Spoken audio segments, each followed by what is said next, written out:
네, 안녕하세요. 이원재입니다. 이원재의 끝내주는 경제 라이브 시작하겠습니다. 2월 7일 금요일이고요. 오늘 두 가지 코너 마찬가지로 진행하는데요. 첫 코너에서 정책이 경제다, 정치가 경제다, 다 정치가 경제인 것 같아요. 근데 우리 너무 정치 얘기 안 하고 정책 얘기 안 하고 정치 얘기만 한다고 아무도 항의를 안 하셔서 오늘도 정치 현안을 다루고 넘어가도록 할 텐데, 김준일 평론가, 윤영중 대표 매주 금요일 나오시는 것처럼 나오시고요. 그리고 이거 끝나고 다 가시지 마시고 뒷코너 진짜 재밌는 코너 있거든요. 강정수 박사가 나와서 일론 머스크가 폭주하고 있잖아요. 근데 테슬라 주가가 떨어지고, 그리고 독일에서 테슬라 차 판매량이 뭐 절반 떨어졌다는 얘기도 있는데, 또 BYD 중국 차가 약진하고 있다고 하고, 이거 지금 어떻게 되는 건지 테슬라 주주님들도 많으신데 끝까지 들어주시고요. 먼저 정책이 경제다 시작하겠습니다. 윤영중 대표님 그리고 김준일 평론가님 어서 오세요. 안녕하세요. 네, 안녕하세요. 네, 정책이 경제인데 정책 안 다룬다고 아무도 항의를 안 하시고. 제가 항의하고 있습니다. 아, 예. 제가 항의하고 계신데. 근데 정책의 시간이 오긴 금방 오죠. 만약에 탄핵 인용되고 대선 오면. 그러니까 대선 되면 어쨌든 그죠? 뭐 합종 연행 얘기도 나오겠지만, 그리고 명태균 게이트 뭐 이런 것도 하겠지만은 이제 정책들이 뭐 우클릭이니 좌클릭이니 이게 맞네 안 맞네 이런 게 좀 나오고, 그렇죠. 그때는 우리 코너의 이름에 걸맞는 그렇죠. 그런 걸 할 수 있을 텐데, 지금은 어쩔 수 없어. 진짜 어쩔 수 없어. 그렇죠. 제가 지금 그 정책 끼어 팔기 전략을 쓰고 있지만 제가 한번 경고를 한번 해주고 싶습니다. 너희들 이러다 다 죽어. 누구한테? 우리한테 아니면 또 시청자 누구한테? 우리 사회 전반에 던지고 우리 싶어요. 사회 전반에. 그렇죠. 우리 이렇게 정책을 무시하고 중요한 난제들을 갖다가 해결하려는 그런 정책에 대한 논의가 이렇게까지 저조하면은 진짜 다 죽습니다. 그러니까 청든 군인들을 막 이 정치 현장에 투입을 하니까 정책 논의는 다 사라지고 막 그 얘기 하느라고 지금. 아휴. 근데 정책의 실패 때문에 정치가 실패하는 거예요. 그렇구나. 그 나중에 또 말씀드려드릴게요. 오늘 뒷시간에 또 얘기하기로 하고, 그래도 또 너무 충격적인 얘기가 있어가지고 안 다루지 않을 수가 없어요. 이거는 노상원 씨의 수첩이 공개가 돼서 언론에 다 보도가 됐는데 어떤 내용이 나오고 있는 거죠? 이거 미친놈 같아요. 죄송한데. 시작부터 뭔가 육중합니다. 예, 이게 그러니까 뭐 이제 노상원의 수첩에 여러 가지 얘기들이 나왔는데, 이게 좀 확장 버전이다. 예전에 공개됐던 거의 확장 버전이라고 보면 될 것 같아요. 한 70페이지 정도가 된다라고 합니다. 근데 이제 A에서부터 D 등급으로 나눴는데, 여기에 우리가 그동안 얘기 들었던 사람들뿐만이 아니라 별 희한한 사람들 이름이 다 들어가 있어요. 그러니까 체포 명단인 건가요? 체포 명단이죠. 수거 명단 뭐 이런 거 같은데, 예. 뭐라고 돼 있냐면은 간첩 재판자 항목 뭐 이런 게 써 있는데, 문재인과 그 일당, 이재명 쪽 놈들 뭐 이렇게 돼 있어요. 그래서 이게 도대체 몇 명까지 그러면, 그러니까 비속어까지 막 다 쓰여 있는. 예. 그러니까 이게 문재인 대통령도 대상인데, 문재인 정부에서 있었던 이를테면은 뭐 수석들, 무슨 뭐 행정관 뭐 이런 사람들까지 뭐 싹 그럼 잡아들려고 한 거냐. 그러니까 어디까지인지 모르겠어요. 예를 들면 예전에 정의구현 사재단, 예를 들면 이렇게 쓰면은 정의구현 사재단이 전국에 수백 명이 있는데 이거 다 잡아들이려는 거야? 뭐 이렇게 우리가 막 생각을 했잖아요. 가톨릭 신부님들 수백 명을 다 잡아들이고 이런.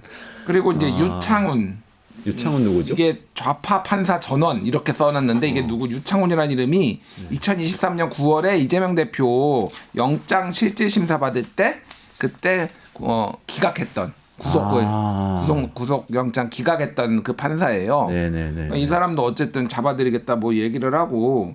그러니까 문재인 정부 인사들은 구체적으로 써 있네요. 청와대 행정관 이상, 차관 이상, 국정원 하수인, 경찰총경, 장관, 보좌관, 물론 공기업 인사들. 전부 다요? 그러니까 이 사람들을 써놨으니까 모르겠습니다. 실제 계획에 들어가면은 이게 뭔데, 이렇게 되면 거의 뭐 한 몇천 명, 만 명 되는 거 아니에요? 이 정도면은? 구치소가 모자랄 것 같은데. 그러니까요. 그래서 이거를 어떻게 하겠느냐. 그냥 구치소가 모자른지 어떻게 했는지 모르겠는데, 이렇게 써놨어요. 연평도, 제주도 쪽으로 이송을 하다가 사고. 예. 신미도등 무인도와 GOP 민통선 이북에 수용한 뒤 자체 사고 처리. 사고 처리가 뭡니까? 사살, 폭파, 침몰, 격침, 화재, 수류탄 뭐 이런 게 있으니까 한마디로 얘기하면은 이송하다가 폭파시켜서 죽이겠다는 건데, 노상원이 예전에 노상원의 부하가 증언했던 건데, 2016년에 사령관일 때 그 요원들 오면은 조끼에다가 이 여기에다가 폭탄 설치해가지고 폭파시켜서 다 제거하라 이런 얘기를 해가지고, 이 미친놈인가 그때 HID 부대에 부하 지휘관이 그 얘기 들었는데 실행 안 했다. 이 안 했죠. 당연히 하면 안 되죠. 자기 부하를 죽이라는 거를. 그러니까 이런 미친놈이기 때문에 죄송합니다. 오늘 계속 미친놈이라는 진짜 그냥 보는 순간 저는 미친놈 같았어요. 이게 그래서 정말로 실행이 될 수가 있었을까? 그런 생각까지 들어요, 솔직히. 근데 물론 계엄이 진행돼서 성공했으면은 이게 후속으로 쫙쫙쫙 이렇게 워낙 숫자가 많으니까 됐을 가능성도 이제 배제할 수가 없고 또 하나가 얘기를 했던 게 거기에 총선 전, 총선 후 이렇게 써 있어요. 그래서 총선 전이요? 아, 그러면 그러니까 그 이전 꽤 오래 전에 이거를 기획을 했던 것 같아요. 그래서 총선 전에 할 거냐, 총선 후에 할 거냐, 뭐 이런 건데, 그래서 3선을 가능할 수 있도록 개헌한다. 그리고 국회의원 수는 절반으로 줄이는 선거제도도 만든다라고 얘기를 했어요. 그러니까 그리고 이런 상황이다 보니까 이게 아예 윤석열이 지금 뭐 부정선거 얘기를 했던 게 조금 이런 식으로 맥이 닿아 있지 않나 그 생각이 들어요. 무슨 얘기냐면은 그러니까 개헌을 하려고 해도 어쨌든 요건이 있잖아요. 근데 개엄을 한 다음에 개헌을 하는데 그게 부정선거가 있었으니까 이게 원천무효다라고 하고 국회의원 선거도 다시 하고 개헌도 하면서 3선으로 가려는 게 이게 어떤 모델이냐면은요. 이 비슷한 게 있었어요. 그래요? 예, 저기 1992년에 페루에 알베르토 후지모리라는 사람이 있어. 그때 일본계 대통령 페루에 기억납니다. 그 사람이 맞아요. 1990년에 당선이 되는데요. 여소야대였거든요. 3당이어서 자기 집권당이. 네. 그래서 한 2년 반 정도 있다가 비상계엄을 선포합니다. 그리고 군대를 의회로 보내요. TV에 나와요. 이렇게 비상계엄 선포하는 게 막 네. 이렇게. 그리고 군대를 의회로 보내고요. 계엄에 성공을 해요. 그래서 그 다음에 한 게 개헌이에요. 그 다음에 이 사람이 3선까지 해요. 이게 이런 모델이 그래서 이거를 참고한 건가? 그러네요. 그런데 이제 결국은 국내 여론이 안 좋아가지고 일본으로 자기 본국이라고 해야 되나? 그러니까 일본 사람 원래 일본 국적이었으니까 네. 일본으로 도피했다가 결국은 붙잡혀가지고 들어오려고 몰래 하다가 걸려가지고 25년형 받았는데 2023년에 가석방되고 2024년 작년에 암으로 죽어요. 네, 뭐 요런 요런 상황인데 90년대 초반의 상황인 거죠. 2000년대까지 2000년대까지 이어진 상황. 제가 네. 말하는 건 뭐냐면은 이게 삼성 개헌하고 이런 것까지 생각을 하면은 이런 과거의 사례들을 계엄에서 성공한 사례들을 다 참고했겠구나 이 생각이 들어요. 이게 그랜드 디자인인데 이분이 이게 노상원 씨가 롯데리아 미팅 한 분 아니에요? 맞아요. 그러니까 사실은 이 생각을 메모를 통해서 갖고 있었으면 이게 어디까지 전달이 됐는지 모르지만 그런 미팅에서 얘기를 할 때는 이런 계획을 토대로 해서 얘기를 했을 가능성이 있다고 추측을 하게 되잖아요. 그러니까 이게 이제 이 사람의 망상일 수도 있고 이게 만약에 성공했으면 실행될 수도 있으니 그거는 수사를 통해서 이게 정말로 얼마나 영향을 미쳤는지 아니면 지시나 이런 아이디어가 위쪽에서 나온 건지 김용현이나 윤석열한테 나온 건지 확인은 해봐야 되는데 어쨌든 들으면 들을수록 미친놈 같다.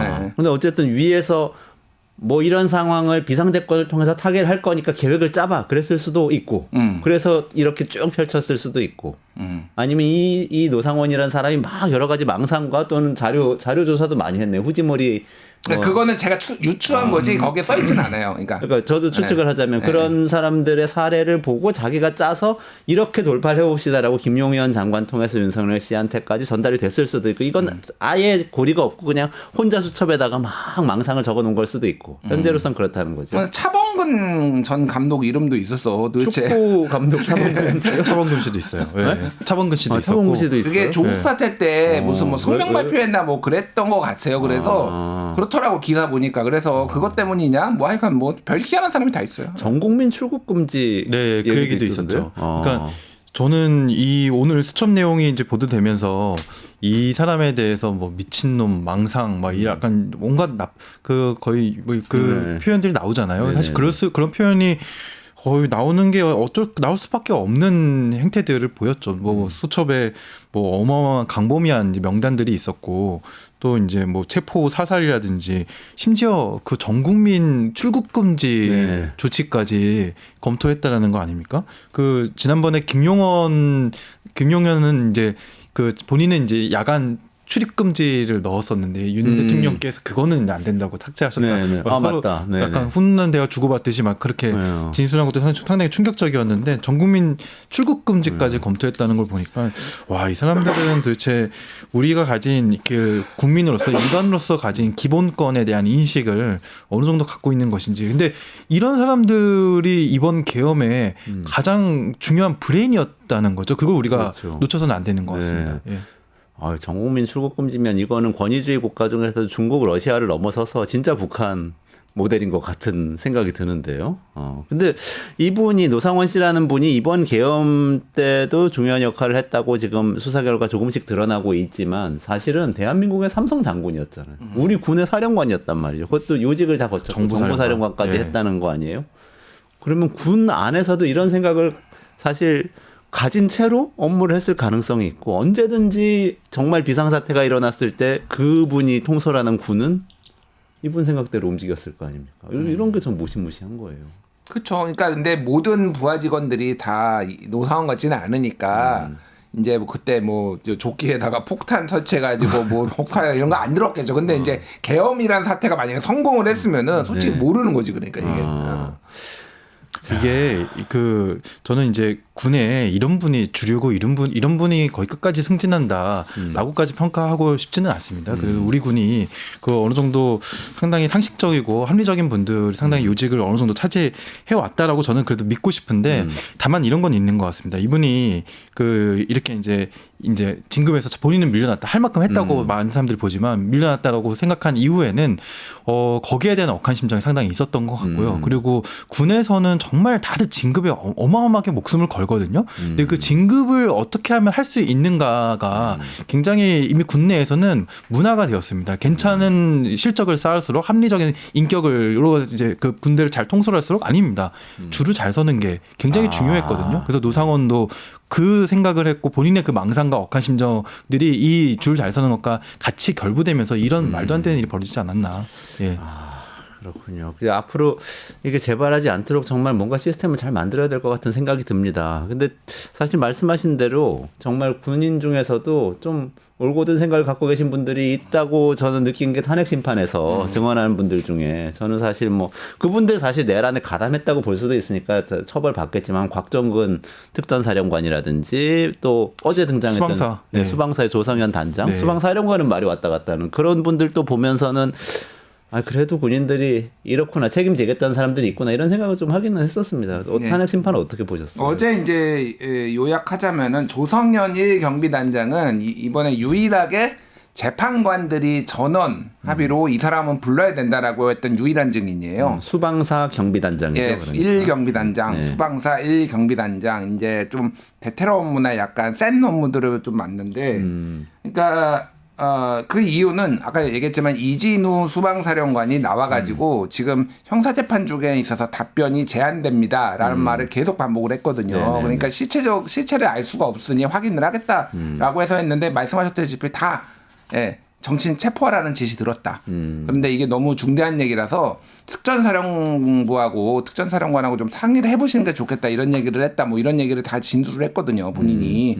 그렇기 때문에 이제 큰 그림에서 이제 다 나온 거죠. 그리고 어제 이제 나왔던 거는 조태용 국정원장이 나와서 홍장원 국정원 1차장의 진술 14명의 정치인들 체포하라는 거 이거에 대해서 이제 그 진술을 좀 흔드는 방식으로 예를 들면은 박지원 국정원장 예전 국정원장 지금 박지원 의원한테 청탁을 해 인사 7차례 뭐 청탁을 했다 아니면은 뭐 메모가 4가지 버전이 있다 뭐 그런 건데 별로 안 중요해요 사실은. 그리고 그거는 박지원 의원이 그 홍장원이 얘기한 게 아니라 다른 사람이 주영 뭐 대사 이런 사람이 얘기를 했다라고 얘기를 했고 홍장원도 아니 내가 지금 퇴임하기 직전인데 무슨 인사청탁을 하냐 뭐 이런 얘기를 해서 뭐 설령 했는지 안 했는지 모르겠는데 했다고 하더라도 이거하고의 본질적인 이제 뭐 그거 다 있지는 않은 거죠. 그러니까 중요한 건 이런 겁니다. 지금 홍장원과 곽종근을 지속적으로 공격을 하고 있어요. 지금 현재나 이 이제 보수 쪽에서 그 이유는 뭐냐면요. 증거는 많거든요. 나머지는. 네네. 나머지 정황상으로 증거가 많은데 왜 홍장원이나 곽종근은 지금 진술을 하고 헌재에서도 불렀냐면은 나머지는요. 간접적으로 들었는데 곽종근은 직접 들었고 대통령의 홍장원은 지시를. 직접 들은 거예요. 그러니까 직접 들은 거. 이게 중요한 거예요. 그래서 예를 들면 이런 겁니다. 지금 그 뭐 체포조 명단 이렇게 나왔잖아요. 네. 그게 홍장원만 들은 게 아니라 여인영 방첩사령관이 조지호 경찰청장한테도 얘기를 해서 그거를 조지호 경찰청장이 어제 몸이 아파서 안 나왔지만은 검찰에서 진술을 해서 이렇게 언론 보도가 이제 나온 게 뭐냐면은 야 한동훈 추가 이렇게 맞아. 나왔잖아요. 그러니까 14명 처음에 나왔다가 네. 한동훈이 국민 편에 서서 개헌 막겠다라고 하니까 야 한동훈 추가. 그러니까 어차피 명단 똑같아요 지금. 아 그러네요. 예. 그리고 방첩사령관이 방첩사 수사단장이랑 김대우한테 얘기를 네네. 했던 거 그 김대우가 국회에 나와서 또 얘기했어요. 그 14명 명단이 똑같아요. 근데 이거는 그러니까 이 윤석열 쪽의 생각은 뭐냐면은 이거는 직접 들었다는 지시는 없잖냐. 여인영이가 한 거지. 이렇게 빠져나가려고 하는 거예요. 명단이 똑같은 게 명단의 존재는 있다고 봐야 되는 건데 그거를 부인할 수는 없는 거지. 대통령이 이제. 직접 지시한 건 아니다. 그런데 홍장원은 대통령한테 직접 전화 받았다. 네네네. 이렇게 얘기를 하니까 이제 홍장원을 죽어라. 근데 진짜 비겁한 거지 그러면 윤석열이. 왜냐하면 지가 해놓고 밑에 사람한테 다 떠넘기는 거잖아. 곽종근도 마찬가지예요. 대통령한테 들었다라고 했는데 예를 들면 이 경비단장이 대통령한테 직접 들은 건 아니거든요. 아 조성현 단장. 예, 조성현 단장이나 뭐 이런 사람들이 그러니까 대통령한테 들었다고 하는 사람들은 집요하게 공격을 하는 거야 지금. 그래서 어떻게 해서든 살아나겠다고 하는데 헌재가 바보가 아니고요. 종합적으로 판단을 하거든요. 어쨌든 그렇죠. 이거를 다 모든 증거들을 가지고. 그래서 이거는 탄핵이 불가피하다. 100%다 저는. 예. 근데 그 논리가 참 잘 이해가 안 가는 게 대통령이 그런 짓이 안 하고 그냥 안전을 잘 지키라고 지시를 했는데 말이죠. 그럼 부하 지휘관들이 사령관들이 오버해가지고 막 국회의원들 끌어내라고 그 밑에 있는 자기 부하 지휘관한테 얘기했다는 거잖아요. 아니 이상민 전 장관도 어떡해. 소방청장한테 전화해가지고 안전관리에 그 신신당부를 기했다고 전화를 그렇게 말했다고 하잖아요. 네네. 근데 또 소방청장은 언론사 단전단수에 대한 지시를 받았고 거기서 알아보는 행위를 듣지도 않은 걸 왜 했을까요, 도대체? 예, 말도 앞뒤가 전혀 안 맞는 얘기들이고, 그러니까 저도 그러니까 이렇게 갈 줄 알았어요. 이렇게 갈 줄 아는 게 조만간 이제 앞으로 더 격화될 건데 메신저 공격이 더욱 격화. 될 겁니다. 왜냐면은 메시지 공격으로는 이미 이길 수 없는 싸움이라는 건 저들이 알고 있거든요. 그래서 이제 그 홍장원, 곽종근, 문영배 혹은 그 이상의 첫 번째 판관의 그 개인적인 그런 어떻게 보면 인격이라든지 관계라든지 뭐 이전의 행적이라든지 이것과 관련된 여러 가지 것들이 앞으로 상당히 그 이제 쟁점화가 이것 가지고 이제 엄청나게 물고 늘어질 겁니다. 그러니까 사실 의도는 굉장히 뻔하죠. 근데 어저께 좀 들으면서 약간 귀를 의심했던 발언 중에 하나는 윤석열 대통령이 그렇게 얘기하더라고요. 그 홍장원 차장에게 이제 그 이분이 반주를 하고 술에 취해가지고 그래가지고 저도 이게 반주를 좀 해가지고 제가 잘 알지 않습니까? 막 이러면서 아니 굳이 안 해도 될 말을 안 해도 될 말을 하면서 그 이 사람이 술에 취해가지고 제정신이 아니었고 그리고 보통 이제 조태용 단장이 이제 뭐 이제 자리를 비운 동안 너가 책임을 뭐 조태용 국정원장, 국정원장이 이런 얘기를 하면 보통 국정원장이 어디 있다 이렇게 다 답변이 나와야 되는데 그런 답변조차 없더라. 그러니까 이 사람이 약간 술에 취했다라는 식으로 이제 몰아가더라고요. 그래서 중요한 임무 중에도 이제 술에 취했고 근데 우리는 지금 이 3년 내내 술 취한 대통령과 함께 살아왔는데 한번 그날도 솔직히 술을 먹었는지 안 먹었는지 반주를 했는지 한번 확인을 해봐야 될 것 같습니다. 굳이 이런 의혹제까지 하는 걸 보면은 진짜 너무 웃겼다. 그게 저도 이게 워딩이 이랬어. 저도 반주를 즐기는 편이라 딱 보니까 술을 마셨더라고요. 목소리만 듣고도 김영일 평론가님 이런 얘기 정말 죄송한데 점점 비슷해지시네요. 그래요? 점점 성대모사가 윤석열 씨 성대모사 합이 되어 가시는 것 같습니다. 감사합니다. 뭐 저보다 잘한 분인데 저는 이제 신스틸러로 어제 사실 가장 다른 거보다도 제가 눈에 띄었던 거는 국정원장하고 김건희 여사랑 문자 계엄 전날 김건희가 문자를 보내고 조태용이 계엄 당일날 문자를 이제 받은 거를 답장을 하고 요거가 지금 국회 측에서 물어봐가지고 본인 시인을 했거든요. 아주 이게 흔한 일입니까? 물어보니까 아주 이례적인 일이다. 기억이 나십니까? 내용은 기억이 아니 이렇게 이례적인 일을 왜 기억을 못해? 그러니까 김준일 평론가님께 예를 들어서 김건희 여사가 밤에 문자를 보낸 거예요. 밤 10시 넘어서. 그러면 지금 한 달 지났다고 해서 내용이 기억이 안 날 리가 있어. 100% 다 기억하죠. 몇 시에 왔는지조차 굳이 보지 않아도 다 기억하죠. 한자 다 기억날 것 같은데. 그럼요. 이런 일이 어떻게 나한테 문자를 보냈지 이러면. 다른 것 떠나서 지금 윤석열이 그 이상민 행안부 장관이 경찰 조사에서 얘기를 한 게 윤석열 대통령이 내가 말이야 김건희도 모르게 내가 이걸 계엄을 했어 뭐 이런 얘기를 했다라고 진술을 했잖아요. 그리고 네네네. 대통령실에서도 김건희는 다 모른다 이거 계엄 모른다 그러는데 저는 처음부터 얘기했어요. 이걸 정말로 모를까? 왜냐하면 이게 발단이 된 게 본인들은 부정선거 얘기를 하고 있지만은 사실은 명태균 게이트에 압박이 오니까 이 11월 24일에 윤석열하고 김용현하고 차 마시면서 명태균 게이트 거론하면서 야 이게 나라냐? 이렇게 얘기를 하고 얼마 뒤에 계엄했다라는 거 아니에요. 그 김건희 특검법 통과될 것 같고 막 이렇게 압박이 오니까 한 거거든요. 이걸 정말 김건희가 몰랐을까? 그러니까 이거는 몰랐을 리가 없고 요거를 보면서 더 심증이 굳어졌어요. 그래서 이건 수사를 해야 된다. 지금 이러고 있을 때가 아니라 비화폰도 쓰고 있잖아요. 김건희가. 그럼 비화폰 빨리 확보해가지고 통화 내역, 개인 통화 내역 이거 빨리 해야 된다. 그래야지 이게 실체가 드러나요 이게. 제가 줄곧 그 주장하는 것 중에 하나가 그 김건희 특검법 막으려고 물론 많은 분들도 엄청나게 이 얘기 많이 하고 있지만 네네네네. 사실 그게 가장 그 결정적인 이유가 아닐까라고 생각이 되거든요. 근데 만약에 지금까지의 상황들도 상당히 기획된 것이었다. 예, 계엄 이후에 지금까지 여론전 이런까지 기획된 것이었다면은 저는 상당히 성공적인 기획이라고 볼 수도 있을 것 같다는 생각이 들어요. 왜냐하면 윤석열이라는 사람은 대통령 재임 기간 내내 인기가 너무 없었고 네네. 아마 앞으로의 2년 동안에 있을 모든 전국 단위 선거에서 상당히 깨졌을 거고 그리고 대통령 퇴임 이후에도 별로 존재감이 없는 보수에서도 별로 손절하는 그런 전직 대통령으로 남아 있었을 것인데 네. 지금은 완전히 상황이 달라졌고 윤석열 이상의 상징이 보수에서는 없어져 버렸거든요.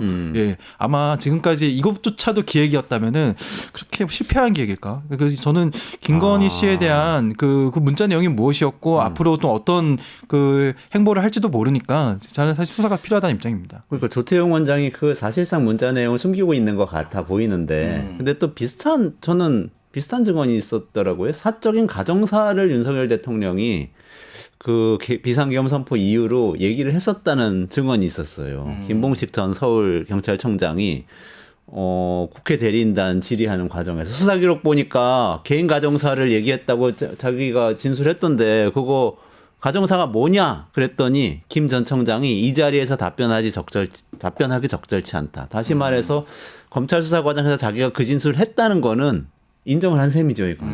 근데 그 내용을 여기서 얘기를 할 수는 없다고 했는데 그럼 검찰 조서에 이게 있는 건가 아니면 검찰 수사가 나중에 이 얘기까지 담아가지고 결과 발표할 때 나올 건가 이런 이제 생각이 좀 들더라고요. 근데 이제 검찰은 이 부분에 있어서 수사 의지가 딱히 있지는 않아요. 여러 가지 이유로 아직 이제 윤석열 이쪽 세력이 굉장히 세서 굳이 이제 창원지검에서 지금 김건희 소환도 안 하잖아요. 포렌식 뭐 끝나면 한다는데 포렌식 시작한 지 무슨 386 컴퓨터 돌립니까 지금? 포렌식을 한 지가 지금 3달이 넘었어요 지금.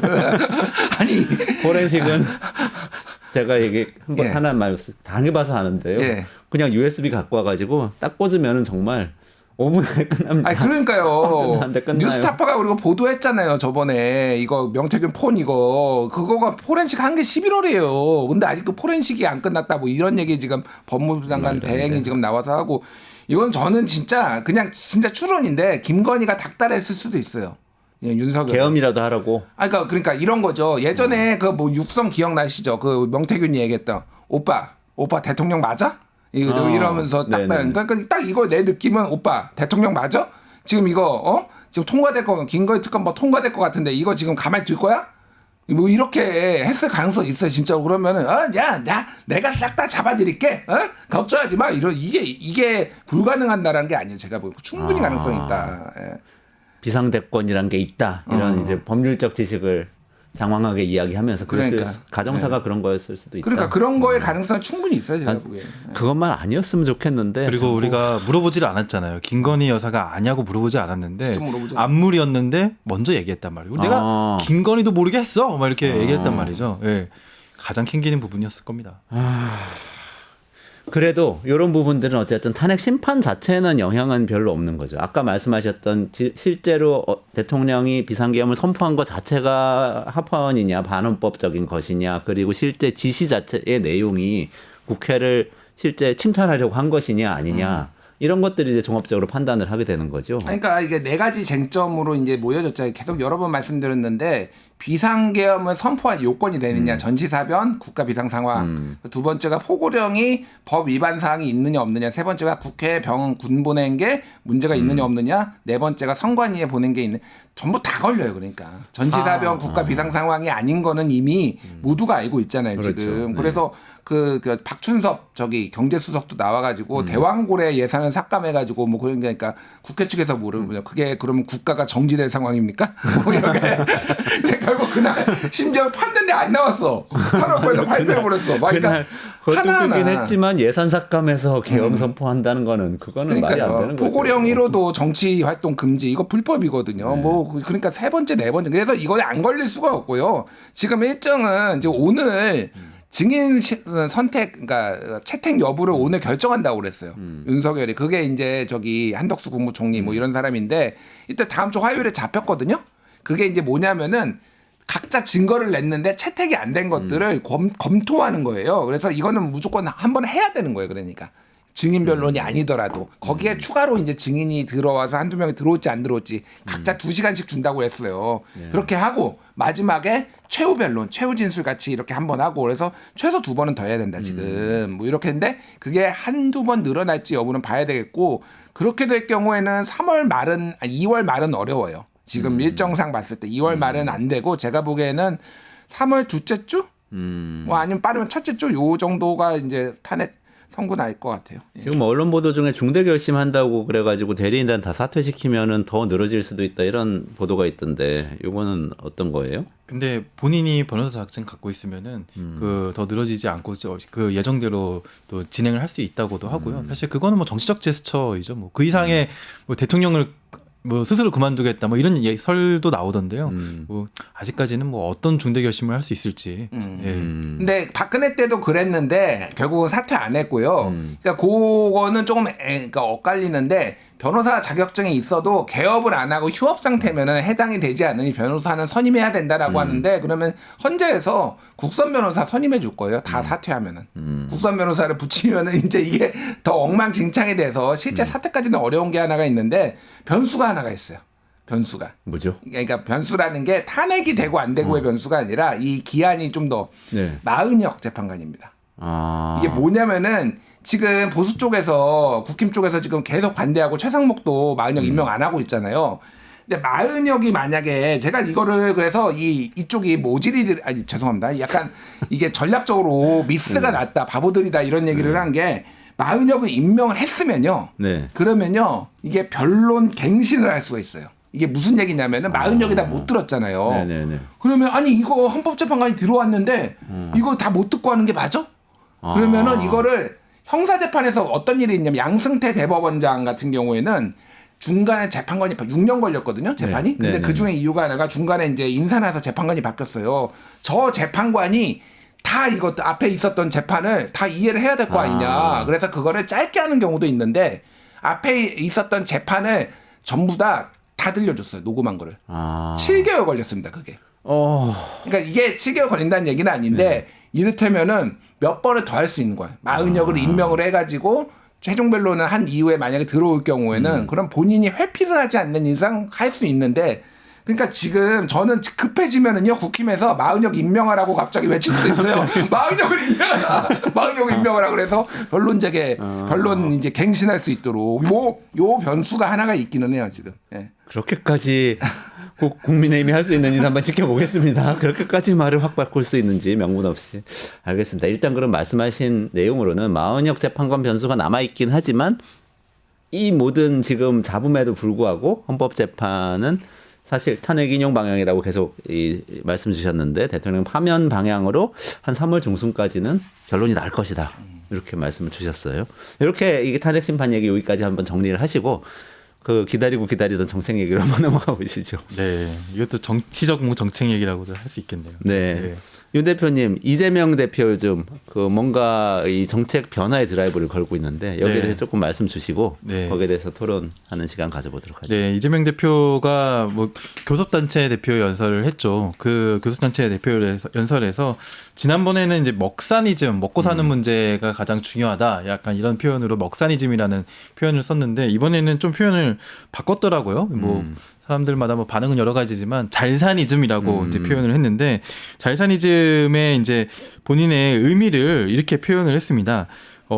지금 굉장히 난제들이 굉장히 많잖아요. 난제들이 굉장히 많고 이제 사실 그 난제를 다루려면은 결국에는 이렇게 표현했어요. 우리 앞에 난제들을 피하지 맙시다.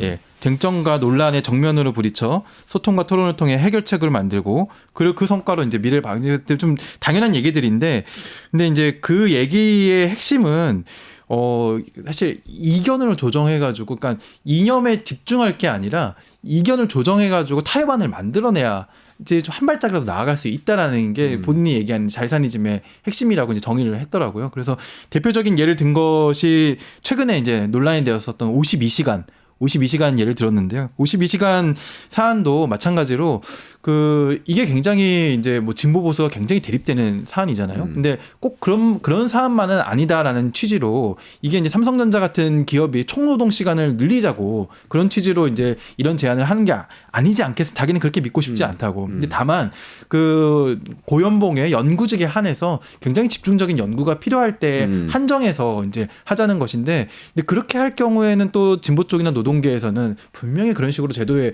문을 열어놓으면 악용된다라고 이제 보고 있잖아요. 이제 이런 것들을 어떻게 잘 조정해낼 수 있을 것인가. 그래서 진보와 보수가 좀 타협할 수 있는 지점들을 찾아낼 수 있을 것인가. 그러니까 그런 개념으로서 잘사니즘이라는 표현을 했고요. 근데 그게 네. 입장 변경이라고 볼 수 있는 건가요? 그게 지금 논란이 분분한 지점인 것 같은데요. 네. 이전에 노동시간 단축을 계속 얘기하다가 노동시간 연장할 수도 있다 이렇게 얘기하는 것만으로도 그 정치인이 입장이 보수화된 거 아닌가? 중도 타겟팅인가? 이런 생각을. 근데 뭐 이재명 대표는 뭐 이전부터 본인이 막 진보 쪽의 정치인으로 프레이밍 되는 걸 별로 좋아하지 않는 것 같더라고요. 그래서 지자체장 할 때도 네. 자기는 친기업적이다, 뭐 이런 식으로 실용주의다 이런 표현을 많이 해왔었는데, 뭐 이날 얘기 나왔었던 여러 주제들 중에서도 대부분 이제 그런 사례들을 얘기해서 예를 들면은 뭐 국민연금 같은 경우도 지금 여야가 많이 대립했는데 충분히 타협할 수 있는 주제들이다. 그리고 연금개혁 같은 경우는 뭐 이번이 마지막이 아니니까 계속 할 수 있는 것들이고 그래서 아마 이제 분명히 이전보다는 프레이밍을 좀 넓게 가져가는 거는 맞는 것 같습니다. 왜냐면은 당연히 그럴 수밖에 없는 게 이게 제가 만약 민주당의 선거 전략을 짜도 국민의힘이 이렇게까지 극우화되고 있는데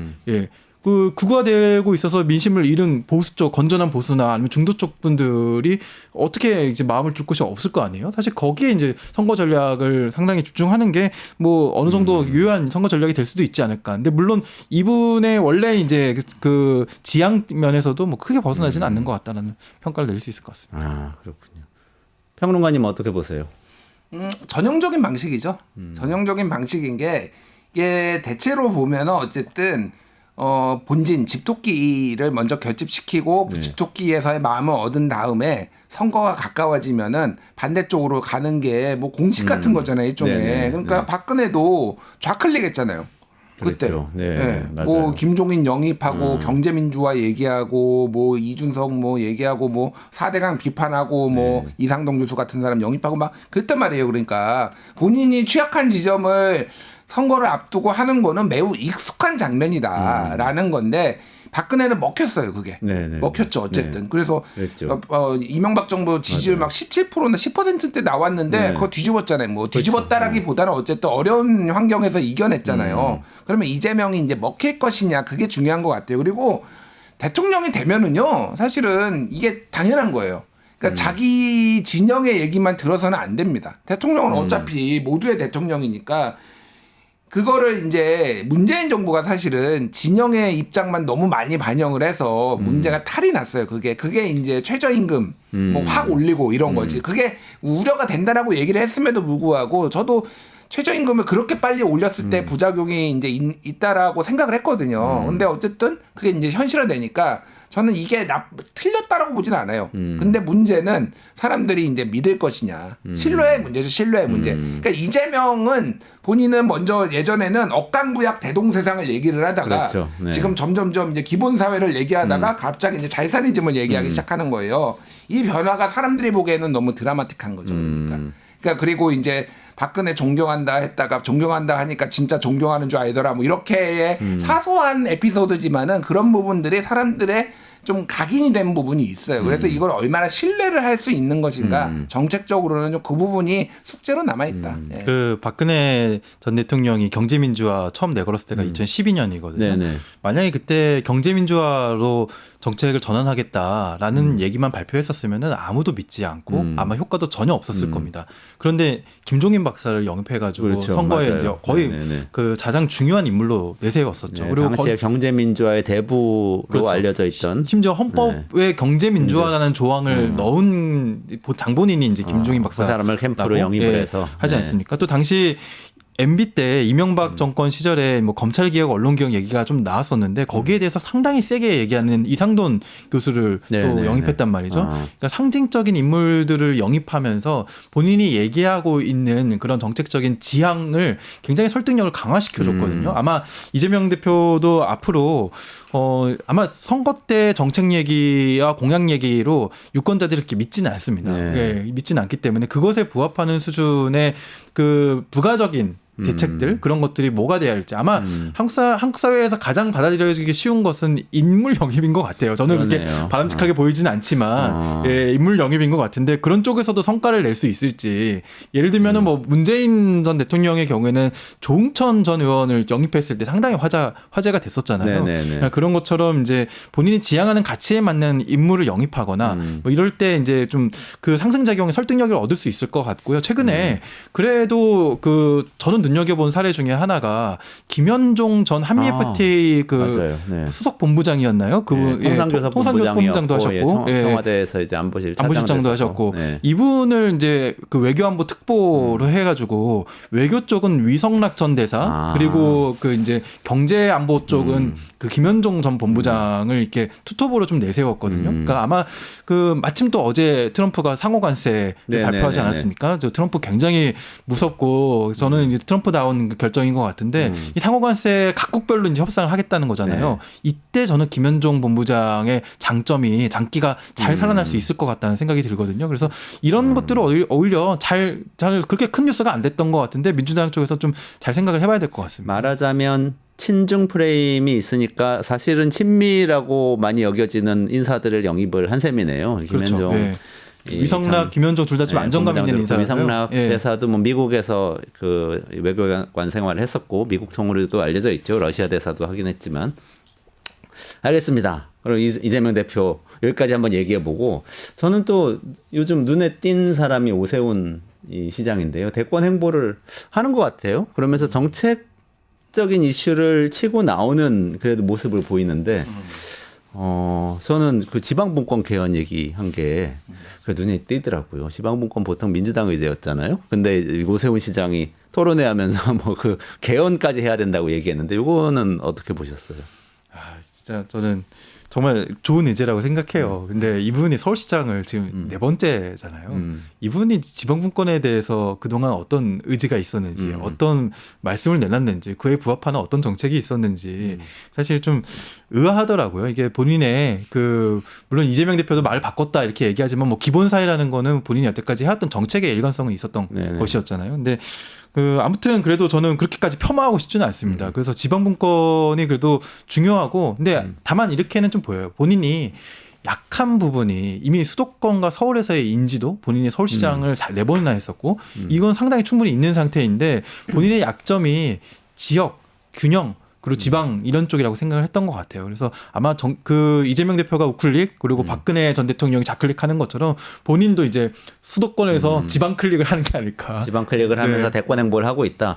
근데 갤럽 조사 오늘 아침에 나온 거 보니까 또 김문수 장관이 여전히 인기가 굉장히 좋더라고. 12% 나왔던데 그냥 이름만 물어보는 거 있잖아요. 이재명 대표는 계속 뭐 30몇 % 나오는데 오세훈 시장은 굉장히 차이가 나던데 지금 이 대선 레이스가 국민의힘 내부에서 어떻게 되고 있는 건가요? 어제 이제 조선일보 양상훈 주필이 쓴 건데 탄핵 때 기각 두 가지 선택지밖에 없나 뭐 요런 제목이었어요. 근데 그 내용이 뭐냐면은 정치적 해결책을 좀 찾아보자. 그게 뭐죠? 그래서 그 표현을 안 썼는데 저는 그냥 이거를 읽는 순간 윤 대통령 자진 사퇴해라. 하야해라. 네네. 그 얘기야. 너 잘못한 거 너 인정해. 솔직히 너 출구가 없어.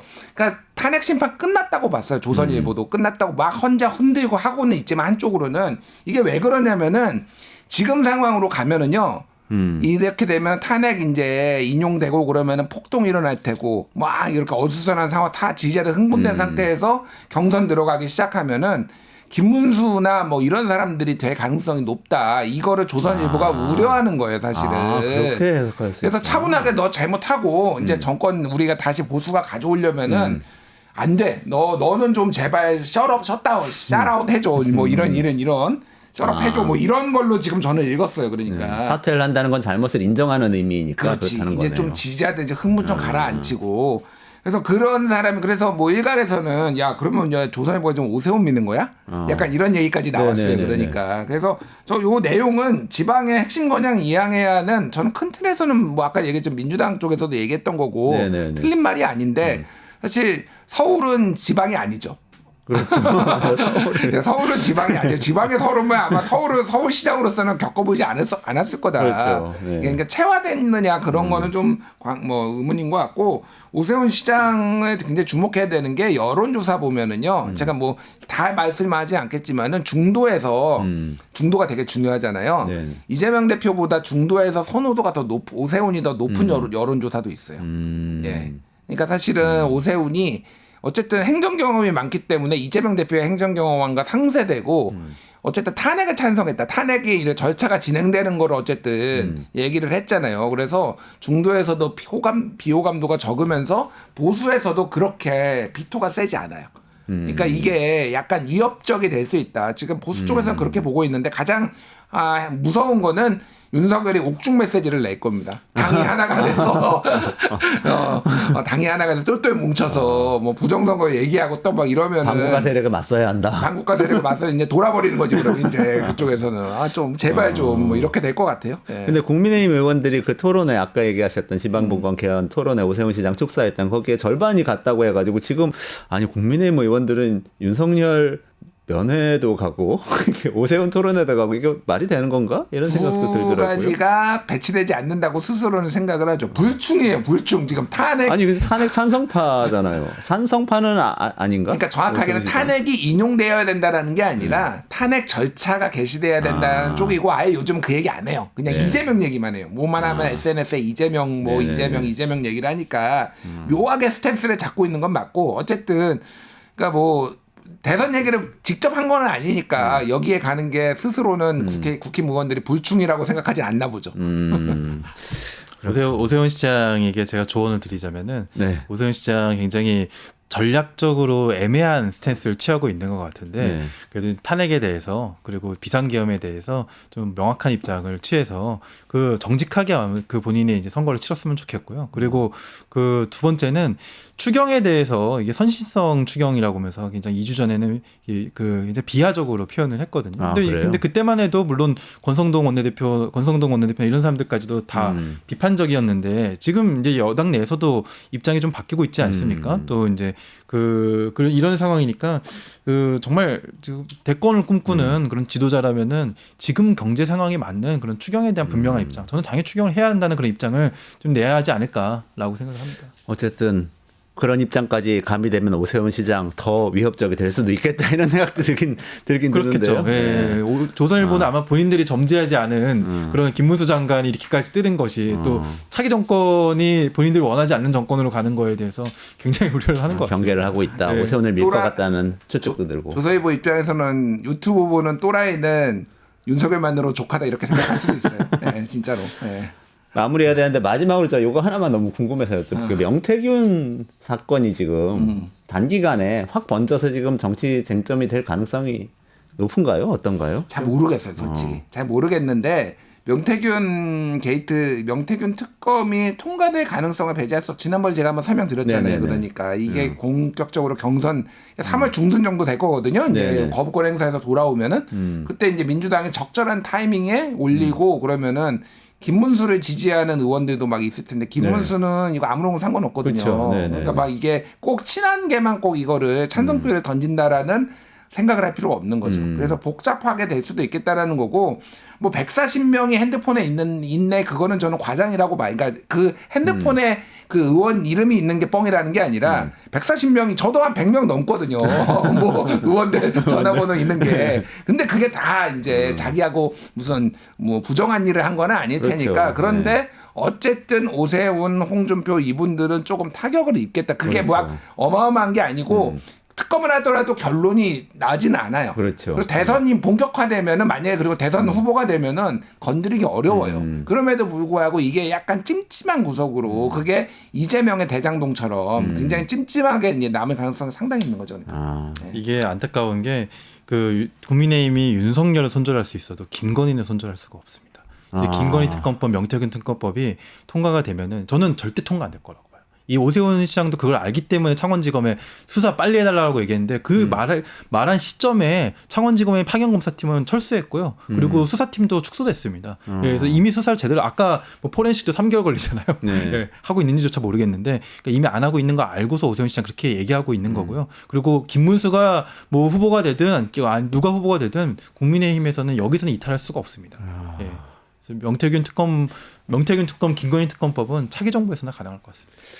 점점 근데 저는 우리 대선이 이러면 안 되는데 윤석열 대선 내지는 명태균 대선 이런 게 될까 봐 좀 걱정이 되는데 그래도 대선이 다가오면 정책 이슈 얘기할 게 더 많아지겠죠?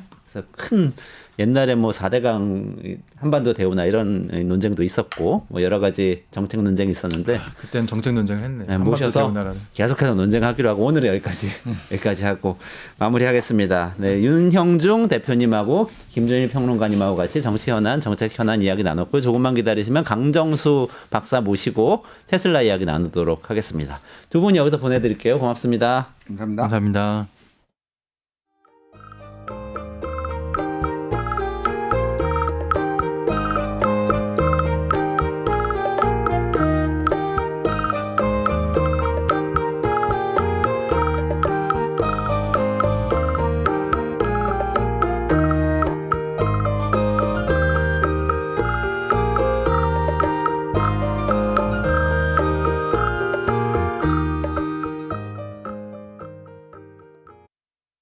유튜브 구독하고 실시간 채팅과 댓글을 남기시면 매일매일 7,000TTCO를 드립니다. 참여 방법은 통통물 어플을 다운로드하고 회원가입과 로그인을 해주세요. 마이페이지에서 나의 회원 고유 번호를 복사해주세요. 유튜브 구독 후 실시간 채팅이나 댓글창에 고유 번호를 한 번만 입력하면 준비 끝! 지금 유튜브 채팅과 댓글 쓰기 참여하고 7,000TTCO 받아가세요. 네, 정신 못 차리고 있는 사이에 미국 증시에서는 테슬라 주가가 계속 요동을 치고 있네요. 근데 뉴스에서는 계속 일론 머스크만 보이시죠? 더치하고 이 정치적인 행보하는 것만 보이실 텐데 실제 시장에서도 굉장히 많은 일이 일어나고 있습니다. 강정수 박사 모시고 이 이야기 그리고 중국 BRD가 약진하고 있는데 이게 전기차 시장, 자율주행차 시장 어떻게 되는 건지 전망 한번 들어보도록 하겠습니다. 안녕하세요. 어서 오세요. 안녕하세요. 네. 반갑습니다. 네, 뭐 뉴스를 보니까 테슬라 사이버 트럭이 뭐 장갑차로 납품된다고 장갑차처럼 생기기는 했는데 진짜 그런 이런 것들이 이제 진짜 의미가 있는 이야기인가요? 또 다시 취소가 됐고 확정이 안 됐다고 얘기가 나왔거든요. 그래서 네네네. 뭐 그런 것들은 뭐 작은 뉴스들이 있는 네. 거죠. 사실은 가장 중요한 거는 테슬라 주가가 뭐 제가 주식 전문가는 아닙니다만 대단히 작은 뉴스들에도 요동을 칩니다. 네네네. 그러니까 여러분들이 이제 이해하셔야 될 것은 그것이 왜 요동치는가에 대한 이해가 필요한데요. 통계적으로 보면 테슬라가 상장한 이래로 테슬라가 주가가 오른 날과 떨어진 날이 거의 5대 5예요. 그러니까 그래요? 그만큼 오르는 날도 있지만 떨어지는 날도 그렇죠. 반반이라는 거. 네. 이 부분이 있다라는 거 하나 하고 두 번째는 사실은 지난 트럼프 대통령이 대선에서 당선된 이후부터 대단히 급상승을 했는데 제가 여러 번 말씀드렸지만 기업의 펀더멘탈이 쫓아오고 있지는 않거든요. 사이버 트럭 납품 전망은 요거는 취소됐다는 얘기죠. 취소가 아니라 현재로서? 미확정이라고 미확정이다. 다시라고 네네네. 발표가 다 네네네. 되면서 또 뭐 왔다 갔다 소식이 나와요. 하는 왜냐하면 상태다. 이제 네. 테슬라 사이버 트럭을 이제 납품하는 것이 마치 지금 미국 언론에서 비판하는 것이 이건 뭐 대선 기부금에 대한 보상이냐 네네네. 이런 논쟁들이 나오면서 그러면서 미국 국방부에서 네. 조금 더 논의돼야 될 거라고 지금 한 미룬 상태죠. 네, 그러면 테슬라 상황을 전반적으로 좀 말씀해 주시죠. 네네네. 네. 자막 좀 바꿔주시고요. 네네네. 그 테슬라가 그래서 지금 그 트럼프 랠리 이후에 계속해서 성장을 네네네. 하고 그 네. 주가는 올라가고 있고 또 내려가기도 하고 있는데요. 여러분들이 보셔야 될 것은 펀더멘탈이 쫓아와줘야 되잖아요. 그러니까 그만큼 기업이 성장해줘야 되는데 지난 4분기 실적을 발표했던 1월 마지막 주에 사실 실적이 안 좋았어요. 실적 발표하는 날 그 순간 주가가 떨어졌는데 일론 머스크가 나와서 2025년에 이 비감독하에서 FSD를 텍사스 오스틴에서 6월달에 테스트하겠다.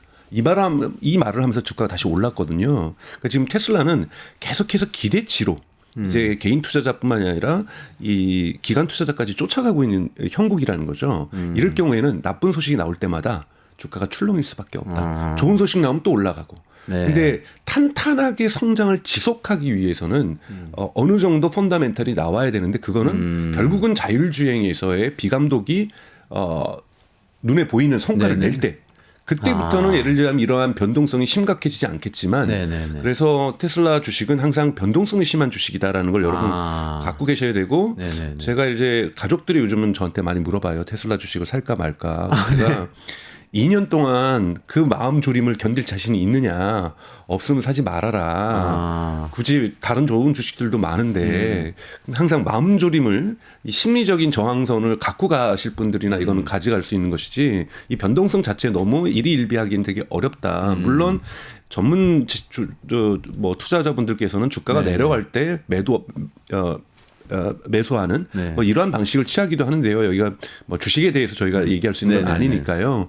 그런 흐름들이 있는 것이 테슬라다. 네. 이제 이번에 이제 네. 주가가 가장 변동쳤던 이유는 두 가지입니다. 하나는 테슬라 여러분도 아시는 모델 주니퍼가 저는 2월 달 정도에 런칭할 거라고 생각했는데 1월 달에 이제 예약 받는다고 공개를 했잖아요. 그래서 네네. 중국 사이트, 한국에서도 지금 예약을 하실 수가 네네네. 있습니다. 미국도 예약을 받고 있고 유럽도 예약을 받아요. 근데 네. 문제는 배송은 3월부터예요. 아, 그래요? 예, 그래서 중국에서는 예약 당일날 네. 오픈하는 당일날 하루에 5만 명이 예약을 했어요. 아, 근데 중국에서 모델 Y를 11월에 6만 대 팔았거든요. 네. 그러니까 5만 대 나왔다는 예약했다는 그 소식에 또 주가가 막 올랐어요. 네.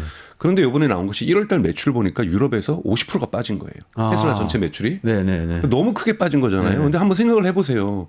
이거 테슬라가 이제 공식 인정 안 했어요. 뭐 주니퍼가 나온다 안 나온다 모델은 어떻다 안 했는데 예약 사이트를 열었어요. 네. 그러면 모델 Y가 어느 정도 테슬라에서 중요하냐면 2023년엔 월드 베스트 셀링카였어요. 세계에서 가장 많이 팔린 차예요. 내연기관 다 포함해서. 모델 Y가요. 모델 Y가 2023년, 2024년에는 아직 결과가 안 나와서 네. 1인지 2인지는 잘 몰라요. 2위로 치더라도 정말 많이 팔린 차인데 1월, 2월은 안 팔린다고 봐야죠. 완전히 안 팔렸다고 봐요. 완전히 2월 달도 안 팔릴 거예요. 그러니까 당연하게 다음 차가 나왔으니까 그러니까 이미 예약을 받고 있으니까. 예약도 받고 있으니까. 근데 이 배달은 3월이라는 3월이니까. 거예요. 그러니까 이렇게 된다는 건 3월에는 매출이 오를 수 있어도 1, 2월에 매출이 떨어진 건 당연함에도 불구하고 매출이 떨어진다니까 또 테슬라 주가가 내려가는. 그러니까 대단히 변동성이 심하다라는 거죠. 그러면 유럽에서 테슬라의 매출이 갑자기 중국도 떨어졌다는 떨어졌어요. 것을 네. 중국에서 떨어졌다는 것을 테슬라가 갑자기 인기가 없어서 떨어졌다고 해석하기는 어렵다. 네, 그러니까 왜냐하면 가장 많이 팔리는 모델 Y가 배송이 3월부터가 되니 매출은 여러분 배송될 때 잡히거든요. 예약될 때 잡히는 것이 아니라. 아 그렇군요. 네, 그러다 그렇겠네요, 보니까 당연히. 3월 달에는 매출이 올라갈 수 있어도 1, 2월은 2월 달도 아마 바닥을 칠 거고 그런 소식도 나오면은 주가는 떨어질 수 있다. 근데 여기에 대한 해석을 다르게 하는 사람들이 있죠. 이거는 모델 Y에 대한 예약 주문이 때문에 떨어진 것이 아니라 일론 머스크가 자꾸 영국 정치에 개입하고 네, 독일 맞아요. 정치에 개입하고 이탈리아 정치에 개입하니까 반감이 형성된 거다. 극우 정당 지지하고 뭐 그러니까. 그렇죠. 그리고 미국에서도 이 공화당과 같이 이제는 본격적으로 일을 같이 하다 보니 민주당 강성 지지자들이 테슬라 차를 안 사고 있는 거다. 물론 이런 해석도 가능합니다만 여기에 대한 증거는 없는 거죠. 그러네요. 그렇죠. 추측이네요. 하지만 경제적 요인이 저는 더 크다고 보고 있고 정치적 요인도 배제할 수 없다. 이것이 일론 머스크가 한쪽 정치편을 듬으로써 하는 일론 머스크 스스로 유발한 리스크라고 저는 보고 있거든요. 그러니까 이 리스크도 물론 절대 무시할 수는 없다. 그래서 요동치는 이유는 경제적 요인과 이 정치적 요인이 결합되어 있다고 볼 수가 있습니다. 그렇지만 말씀하신 걸 듣고 보면은 정치적 요인은 좀 불확실한 것이고 네. 신차 예약을 받기 시작했다는 건 굉장히 확실한 요인이잖아요. 그렇죠. 그렇죠. 구매를 주저하게 만드는 확실한 요인이죠. 그렇죠. 너무나도 주저할 수밖에 없죠. 저라도 차를 사려고 하는데 예약을 받겠다는데. 그러니까. 그리고 이 정도 가격의 차에 한두 달 기다리는 거야. 그렇죠. 뭐 이거야 당연한 소비자들은 이 정도 가격대에서 여러분 뭐 커피도 아니고 뭐 전자제품에서 있는 노트북도 주저할 수 있어요. 2개월 기다리라면. 그렇죠. 근데 그거보다 훨씬 더 비싼 자동차라면 당연하게 신차를 예약을 하게 되는 거지 구매하지는 않거든요. 그래서 1월, 2월에 모델 Y의 매출이 바닥을 찍는 거는 너무나도 자연스러운 현상인데 왜 경영진이 이걸 했는지는 알 수 없지만 경영진은 그 결정을 했다라는 거죠. 그렇죠. 네. 그렇게 해석을 하면 비관할 건 아니다. 이렇게 네. 해석이 되네요. 네. 근데 또 한편으로는 이 얘기도 많이 나오더라고요. 중국차 BYD 얘기 지난번에 굉장히 많이 해주셨는데 네. BYD가 요즘 너무 많이 시고 올라와서 테슬라 차가 안 팔린다. 이런 얘기도 좀 있어요. 경쟁이 엇갈리는데 우선은 BYD가 우리가 계속 통계에서 여러분 보셔야 되는 건 BYD는 내연기관도 일부 만들고요. 이 내연기관은 많은 경우는 러시아로 수출이 되고 있고요. 그다음에 하이브리드도 만들고 있고 그다음에 플러그인 하이브리드도 만들고 있고 전기차도 만들고 있어요. 네네. 근데 보통 BYD가 흔히 말하는 EV 통계 낼 때는 플러그인 하이브리드를 포함시켜요. 그래서 순수 전기차로는 작년에도 아주 근소한 차이로 BYD가 테슬라보다 못 팔았습니다. 아 그래요. 작년에 테슬라가 1위였었나요? 네네 1위였었고 근데 거기에 플러그인 하이브리드 왜냐하면 중국은 그걸 통계를 낼 때 뉴 뭐 EV 뭐 이렇게 내거든요. 그러니까 여긴 플러그인 하이브리드를 집어요. 근데 저도 개인적으로 플러그인 하이브리드를 타고 다닙니다만 이거는 내연기관차죠. 엄밀하게 얘기해서 그렇기 때문에 요 통계가는 조금 여러분들 구별해서 보실 필요가 있고요. 하지만 BYD가 2025년에 전기차만으로 순수 BEV 그러니까 전기차만으로도 테슬라를 압도할 가능성 분명하게 존재하고 있습니다. 네네네. 왜냐하면 BYD의 성장 속도가 대단히 빠르고 있기 때문에 그래서 차량에서 1위 자리는 BYD에 뺏기는 거는 저는 있을 수 있고 그때 뭐 그런 소식이 공개적으로 나오면은 테슬라의 또 주가는 떨어지겠죠. 그렇기 때문에 테슬라도 전략을 바꾼 거거든요. 원래 일론 머스크도 여러분 2021년까지는 중국 차를 무시했었어요. 좀 조잡스러운 차들 뭐 이렇게 하다가 여러분 2024년 작년 1월에 일론 머스크가 뭐라 하냐면은 중국의 전기차가 각국 정부가 방어망을 못 만들면은 그 국가에 있는 모든 내연기관차든 무슨 브랜드든 전기차 그 자동차 기업을 데몰리시라는 영어 표현을 썼어요. 몰락시킬 거다. 그러니까 이미 일론 머스크도 이것을 고평가하기 시작하고 있다라는 거죠. 그래서 대단히 중국차의 그 기세를 높게 평가하고 있는 거고 그래서 일론 머스크가 뭐라 하냐면 우리는 이제 전기차를 많이 파는 것에 목적을 두지 않는다라고 얘기를 했어요. 그래서 원래 테슬라는 2030년까지 연간 1,000만 대 생산하기로 했는데 그 전략을 폐기하거든요. 네. 이런 식으로 대량 생산으로 되는 게 아니라 전기차에 한 걸음 업그레이드된 소프트웨어 가장 중요한 건 자율주행이겠죠. 자율주행으로 승부를 걸겠다고 얘기를 나온 거고 그래서 자율주행을 믿지 않는다라면 테슬라 주식을 살 필요도 없다. 이런 얘기도 작년 7월에 했었고 그런데 이제 문제는 요번 주에 사건이 터진 거는 BYD가 우리도 자율주행 할 거야라고 선언하면서 이제 자율주행에서도 BYD가 테슬라의 턱밑까지 추격을 하고 있다. 또 뭐 어떤 분석가들은 선언은 그렇게 했을 뿐이지만 실제는 그렇지 않다. 이런 논쟁이 이제 벌어지는 거죠. 게다가 또 얼마 전에 딥시크 사태도 터져가지고 중국에서도 AI 기술 대단하구나. 게다가 오픈소스를 무료로 푸는구나. 그러면 BYD가 지금까지 기세로 보면 더 싸게 어쩌면 무료로 자율주행 기능까지 장착한 전기차 내는 거 아니야? 뭐 이런 생각하는 분들이 많은 것 같아요. 그러면서 또 시장에서 반응이 엇갈렸던 것 같아요. 그렇죠. 근데 조금 맥락을 분석하면 제가 기스 내고 싶지는 않아요. 비아디를 평가절하하고 싶지는 않고요. 그렇다고 해서 뭐 중국 뭐 너무 잘한다 이렇게 말씀드리고 싶지 않지만 딥시크 모멘트라는 것들이 이제 중국에 발생을 한 거죠. 네. 아, 이제 우리도 해보겠다는 자신감 이런 부분들이 대단히 중요한데요. 사실은 뭐 우리가 문학적으로도 그렇고 문화적으로도 미국에서 낭만주의가 언제 일어나냐면 영국군이 백악관을 불 한 번 태우거든요. 아, 저기 독립전쟁 때인가요? 네네네. 불 한 번 독립전쟁 이후죠. 이후에 이 나폴레옹하고 싸우다가 조금 여력이 남았을 때 미국하고 갈등을 일으키면서 와가지고 한번 백악관 불태우고 가요. 그때 미국이 우리가 완전한 영국으로부터의 자유 독립을 취하리라 경제적으로도 그러니까 정치적인 독립뿐만이 아니라 이러면서 대단히 낭만주의 우리 한번 해보자 미국을 부흥시켜보자 이런 부분들이 이런 낭만주의의 바람을 일으켰었는데요.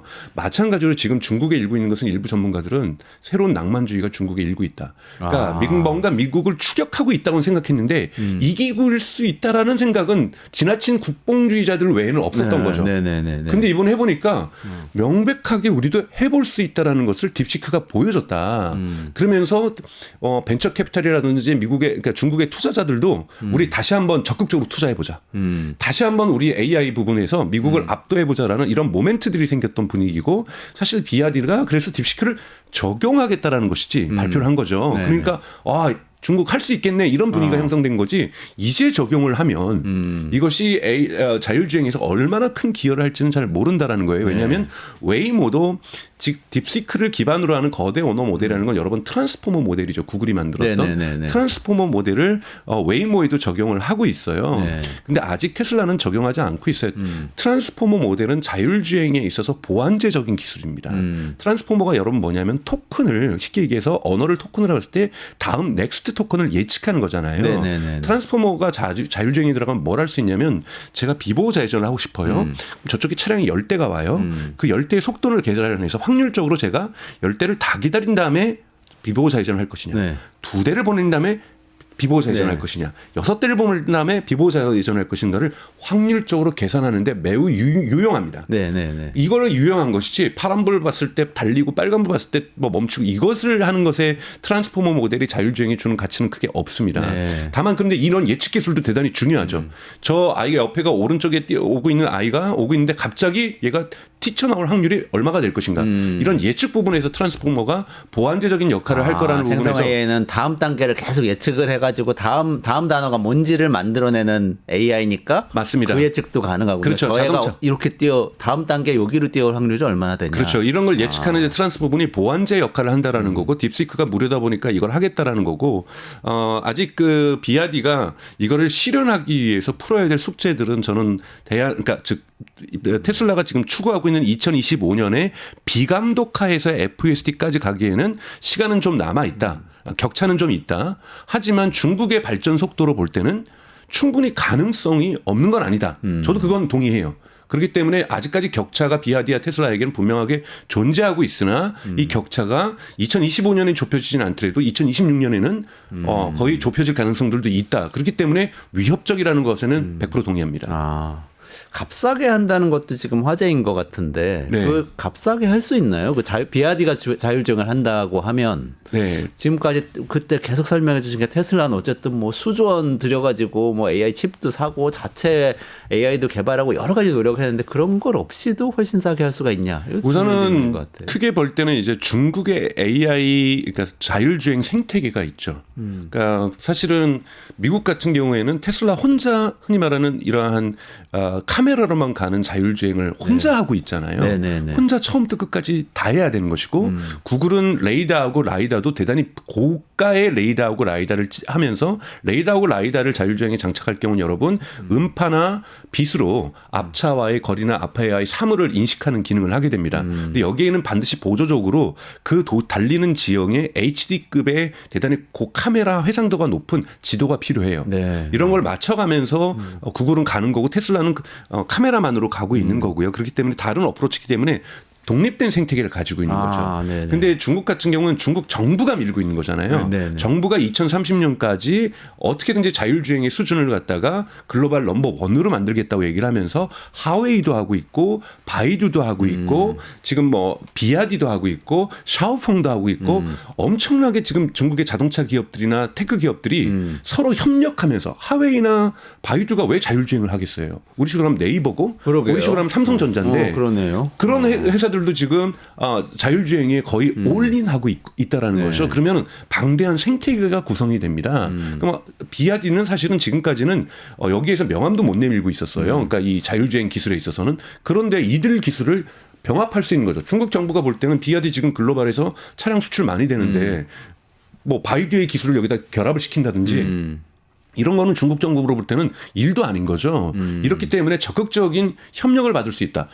특히 협력이라는 것은 회사 대 회사의 협력도 받을 수 있지만 지금 예를 들면 딥시크와 같은 경우에는 직원이 한 120, 140명 정도 된다는데 네. 딥시크 사무실 앞에 헤드헌트들이 그냥 텐트 치고 있대요. 다 어떻게든지 다른 회사로 이전시키려고 스카우트 알리바바에서도 경쟁이 스카우트전을 벌어졌어. 하겠죠. 그렇다면 하웨이의 직원들, 바이두의 직원들을 비아디로 보낼 수도 있는 거고 여기에 대해서 네네. 중국 정부가 묵인하거나 간접적으로 지원할 수도 있는 거거든요. 그렇기 때문에 빨리 쫓아올 수 있다는 부분에서 그러니까 중국에 있는 자율주행 생태계가 사실 되게 거대하다. 왜? 지금 바이두만 해도 100개 도시에서 우한은 지금 하나의 샘플 도시인 거고 베이징하고 우한은 100개 도시로 지금 자율주행을 확대하겠다는 거잖아요. 여기서 얻을 수 있는 방대한 데이터는 사실 결코 무시할 수 없다. 이 경험은 무시할 수 없다라고 말씀을 드릴 수 있습니다. 그 아까 말씀하신 구글의 그 정확도를 중시하는 레이더를 장착하는 자율주행 모델하고 테슬라의 그 효율성을 중시하는 카메라만 가지고 자율주행하는 모델 사이에서 중국 기업들은 어느 쪽을 향하고 있는 거예요? 사실은 그러니까 비아디도 지금 사람들이 이제 의아해하는 것은 비아디는 라이다하고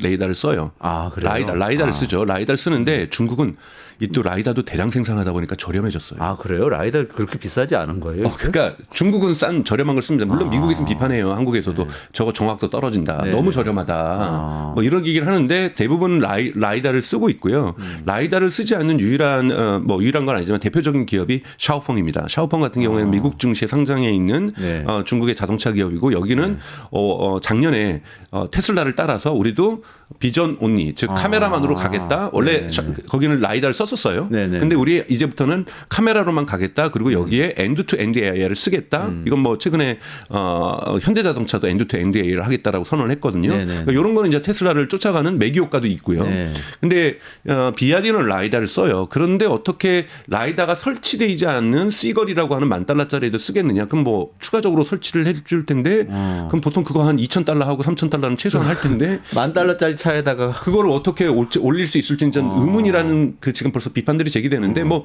이건 비아디가 해결하겠죠. 근데 라이다 논쟁이 이번에 1월 말에 있었던 테슬라의 4분기 컨퍼런스에서 투자자들이 계속해서 일론 머스크에게 질문을 했어요. 라이다 꼭 아무래도 필요하지 않겠느냐. 네네. 그랬더니 왜냐하면 또 중국의 리아우터라는 자동차 회사가 있습니다. 라이다가 전파를 쏴가지고 네. 전방으로 쏴서 이렇게 받는 거예요. 네, 그럼 어둠 속에서도 네네네. 요걸 쐈다가 받으면 왜냐하면 전파는요, 여러분 어둠 속에서도 날아갔다 오잖아요. 그러면 저기하고 돌아오는 시간을 계산해서 네. 저거 50m 앞에 있다, 150m 앞에 있다, 정확하게 수치를 1mm 오차도 없이 계산해낼 수가 있죠. 카메라로 안 잡혀도 네. 알 수 있다. 그러니까 보지 않아도 우리가 보지 않아도 우리가 잠수함에서 이 소냐로 네. 음파로 소리로 소나로 쏴가지고 그 앞에와의 거리를 측정할 수 있듯이 특정하고 어뢰를 쏴서 맞추려고 하는 것처럼 똑같이 흔히 말해서 눈이 없어도 할 수 있는 게 이 라이다거든요. 그러니까 그러다 보니까 이 라이다가 대단히 유용하다라고 제기를 하는 거고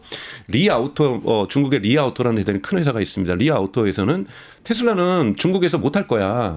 자율주행 그러니까 카메라로만으로. 네네, 왜 네네. 이유를 뭐냐면 중국의 고속도로를 일론 머스크가 안 달려봐서 그래. 밤에 고속도로 달려보면 정말 많은 차들이 트럭에 뒤에 있는 미등이 다 꺼졌다 고장나가지고 안 고쳐서 안 보인다. 그래서 한번 고속도로 운전해 봤냐? 불 끈 차를 그 뒤에서 쫓아갈 때 그 공포감은 너가 모른다. 여러분 경험해 보신 적 있으실 겁니다. 네, 있어요, 정말로 있어요. 밤에 고속으로 달리는데 앞에 차가 미등을 안 켜고 달린다? 화물차 같은데. 화물차가 안 들고 달린다? 그러면 대단히 공포감을 느끼고 오면서 경적 울리면서 제발 좀 키세요라고 이렇게 우리가 하는 운전 습관을 가지고 있잖아요. 근데 이러한 것들을 이제 고려해서 일론 머스크한테 투자자가 질문했어요. 아무래도 라이다 필요하지 않겠느냐. 요즘 또 라이다 가격도 저렴해졌으니까. 머스크의 답은? 머스크의 답은 그러면 사람은 라이다 갖고 운전하냐. 아니다. AI는 인간을 모방하는 것이다. 그렇게 말했어요. 네, 인간을 모방하는 것이기 때문에 인간의 눈에 대한 것들이 지금까지 실려 있고 물론 사고 나는 차량도 있지만 사고가 안 나는 차가 있다. 인간의 능력을 뛰어넘으려고 하는 것이 AI이기 때문에 충분히 인간의 눈을 대시로 하는 카메라만으로도 운전할 수 있어야만 한다. 컴퓨팅 파워가 해결해 줄 수 있다. 이런 식으로 답변을 하거든요. 네. 그래서 사실은 이거는 태제예요, 여러분. 태제라고 하는 것은 가설이잖아요. 네네네. 증명해줘야 되는 거거든요. 네. 이건 현실 속에서 증명돼야 되기 때문에 제가 테슬라가 옳다라고 말씀을 드리는 건 아니지만 여기에는 그런 가설을 갖고 있는데 그러네요. 제가 이 가설을 부분적으로 신뢰하는 것은 최근에 많은 AI 그 논문들 중에서 제가 한번 여기서도 말씀드렸지만 캐나다에 정말 권위 있는 이 학자가 얘기했던 더 비터 레슨이라고 하는 쓴 교훈이라고 하는 네네네. 논문이 있는데 지금까지 AI의 메타 연구를 한 거예요. AI 연구에 대한 메타 연구를 네네네. 통해서 수많은 인간이 거기다가 뭔가를 발전시켜 보려고 이렇게 개입하는 거는 아무 도움이 안 되더라. 결국은 컴퓨팅 파워가 짱이다. 그래요? 그래서 컴퓨팅 파워로 모든 것은 해결 가능하다는 것이 지금까지 3, 40년의 AI 연구의 중요한 결과다. 그렇기 때문에 네. 컴퓨팅 파워와 알고리즘에 맡기는 것이 맞다. 라고 하는 결론을 내는 논문이 최근에 대단히 인기를 끌고 있습니다. 더 그렇군요. 비터 레슨이라고 더 비터 하는 레슨. 이 쓰디슨 레슨이라는 논문들이 여러분들 공개되어 있으니까 찾아보실 수 있거든요. 저는 개인적으로 그 학자가 했던 것이 타당성이 있다고 보고 있어요. 이번에 딥시크의 충격도 지금까지 오픈 AI라든지 모든 AI 모델은 제가 말씀드렸던 것처럼 강화 학습 뒤에다가 휴먼 피드백이라는 HF가 있었어요. 그런데 이번에 HF를 그 휴먼 피드백에는 인간이 중간에 개입한 거예요. 참 잘했어요라고 답변들에 대한 어느 정도의 샘플링을 통해서 평가를 해줬던 거거든요. 그걸 통해서 피드백, 개선을 해줬던 거거든요. AI 학습하는 과정에 들어가서 맞다 들어가서. 틀리다 판단을 해준 거죠. 그렇죠. 그거를 네. 이제 너무 비싸니까 케냐에 있는 노동자들이 한 거잖아요. 그렇죠. 네네네. 그런데 이번에 딥시크의 성과라고 하는 것은 그거 없이도 가능하다는 걸 보여준 거고 그것이 어떻게 가능한지에 대한 수식을 효용함수를 두 가지를 구체적으로 보여줬고 이것을 지금 메타라든지 심지어는 네이버도 다 테스트를 해봤더니 타당하더라는 거잖아요. 그럼 이제 휴먼 피드백이 없어도 되는 거니까 대단히 속도도 빨라지는 거고 개선 속도도 빨라지는 거고 여기에 필요한 건 컴퓨팅 파워겠죠. 네. 그렇기 때문에 여기에서도 더 비터 레슨은 맞았다라는 거예요.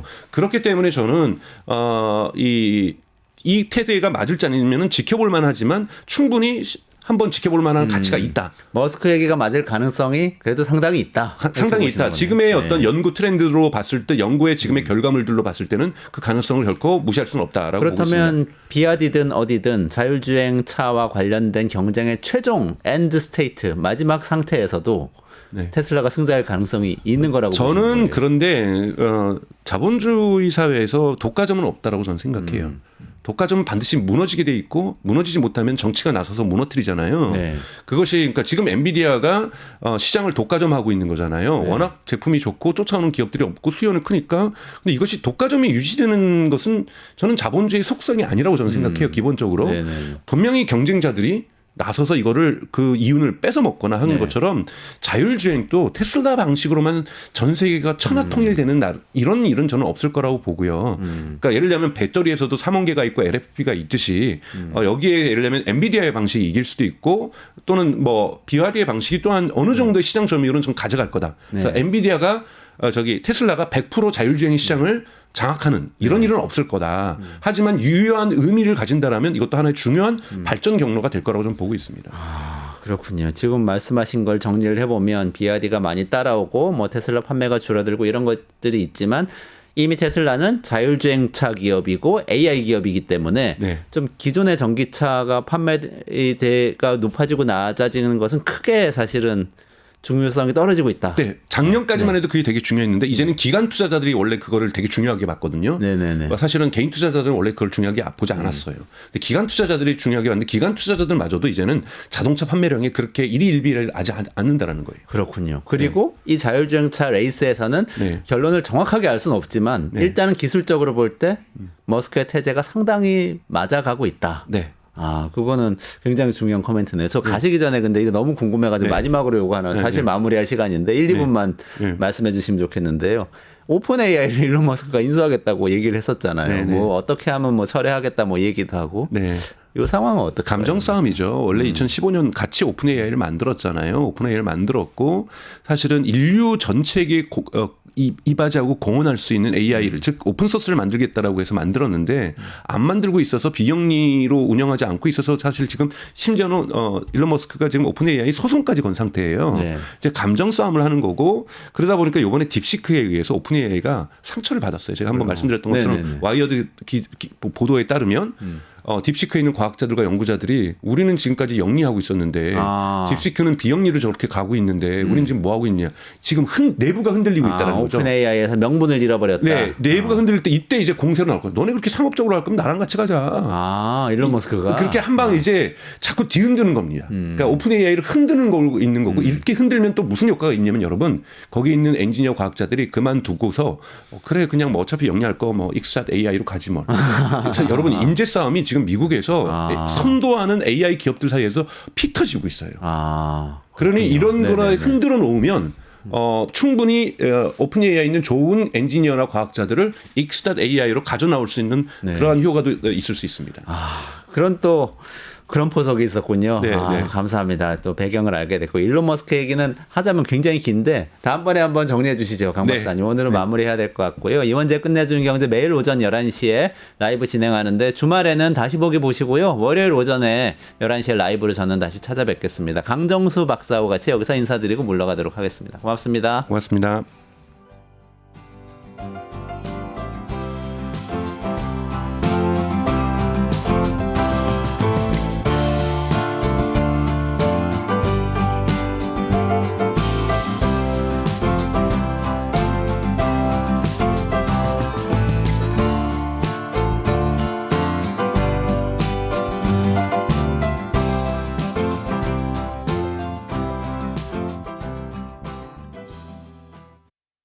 유튜브 구독하고 실시간 채팅과 댓글을 남기시면 매일매일 7천 TTCO를 드립니다.